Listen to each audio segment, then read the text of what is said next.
Praise the Lord. आप सभी को जय मसीह की। बाइबल पवित्र वचन में मैं आप सभी का स्वागत करता हूँ। मेरे प्रिय मसीह भाई बहन, मैं विश्वास करता हूँ और मैं आशा करता हूँ कि आप सभी सही सलामत और सुरक्षित परमेश्वर की दया में, उनके प्रेम में बने होंगे, उनके अनुग्रह में आप बने होंगे और प्रार्थना दुआ निरंतर आप करते रह रहे होंगे।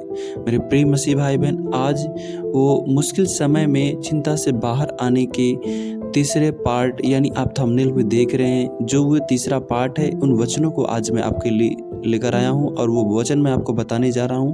तो आइए हम परमेश्वर के उन वचनों को देखते हैं। परमेश्वर का वो 5 वचन कौन कौन सा है। पहला वचन यशायाह की पुस्तक जिसका 43वां अध्याय के दूसरी आयत में परमेश्वर का वचन कुछ इस प्रकार कहता है, जब तू जल में होकर जाए मैं तेरे संग संग रहूंगा, और जब तू नदियों में होकर चले तब वे तुझे न डुबा सकेंगी। जब तू आग में चले तब तुझे आँच न लगेगी और उसकी लौ तुझे न जला सकेगी। परमेश्वर का दूसरा वचन लूका की पुस्तक 17वें अध्याय के 6ठी आयत में परमेश्वर का वचन कुछ इस प्रकार कहता है, प्रभु ने कहा कि यदि तुमको राई के दाने के बराबर भी विश्वास होता तो तुम इस तूत के पेड़ से कहते कि जड़ से उखड़कर समुद्र में लग जा, तो वह तुम्हारी मान लेता।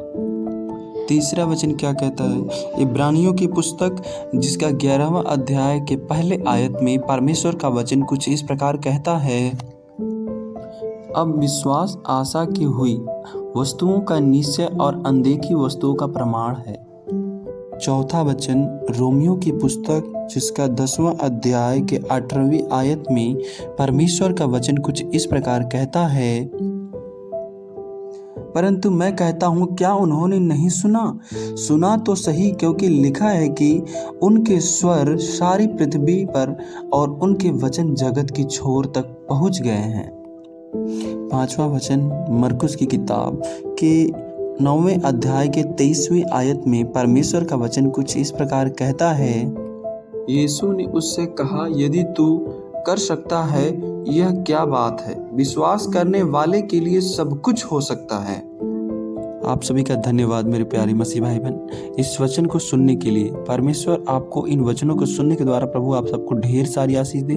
मेरे प्रिय मसीह भाई बहन, परमेश्वर के उन कार्यों को भी करना है कि हमें लोगों तक जो भूले भटके हैं, जो दुख में तकलीफ में, उन तक भी परमेश्वर के समाचार को पहुंचाना है। मेरे प्रियो, इन वचनों को आप ज़्यादा से ज़्यादा लोगों तक शेयर करें और चैनल को सब्सक्राइब करें, लाइक करें, शेयर करें और कमेंट करें, ताकि परमेश्वर इन सब कार्यों के द्वारा प्रभु आप सबको ढेर सारी आशीष दे। जय मसीह की। God bless you.